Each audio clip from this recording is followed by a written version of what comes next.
Pull up to the speaker box, place your order, and pull forward. You just took part in one of the most powerful business models in American real estate. Quick service restaurants, the drive-thrus, are a category investors fight over. Tiny buildings on the best corners in town, leased to some of the strongest tenants in the country. Here's the economics of owning a fast food property and why the best ones trade at the lowest cap rates in all of net lease.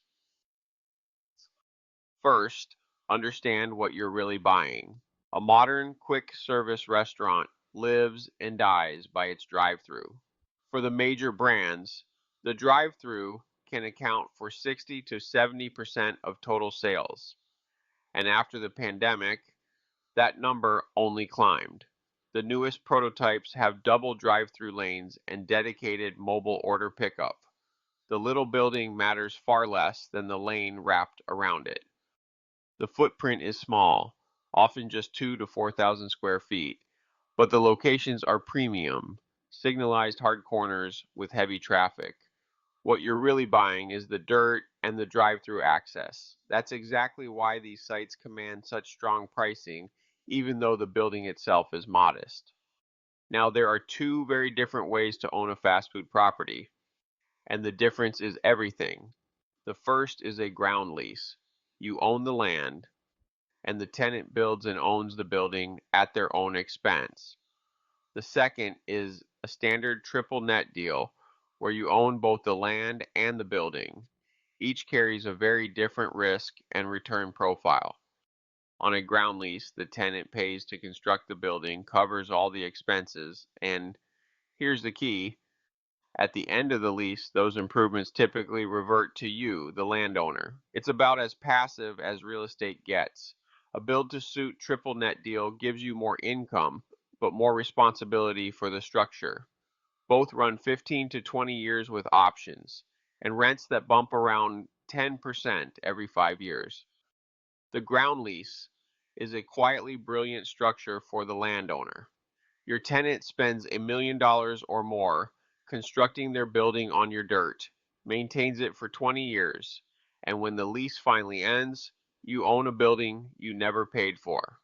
That's why corporate ground leases to the strongest brands trade at the very lowest cap rates in net lease. Investors will accept a smaller yield for that level of safety and simplicity. Here's the single most important question to ask about any fast food deal. Who is actually on the lease? A McDonald's, Chick-fil-A, or Starbucks corporate ground lease is one of the gold standards of commercial real estate, but many locations are leased to franchisees, independent operators, whose credit is far weaker than the famous logo on the sign. The brand on the building is not always the guarantor on the lease. A corporate guaranteed lease means a multi-billion-dollar parent stands behind the rent. A franchisee guarantee might be backed by an operator who runs 10 stores, or just one. Neither is automatically bad, but they are not the same risk, and they should never trade at the same cap rate. Read the guarantee before you fall in love with the logo. The pricing tells the whole story. Corporate ground leases to elite brands, McDonald's, Chick-fil-A, Starbucks, trade as low as 3.75% to 5%. Franchisee triple net deals push 5 to 6.5%, and older or weaker concepts trade higher still. Most fall between $1.5 and $4 million, though prime corporate ground leases can run well above that. Why are investors willing to accept such low yields? Three things stack up. First, elite tenant credit. Second, irreplaceable real estate. These are the best hard corners in their markets. And third, the drive-through model has proven almost recession-proof and completely immune to e-commerce.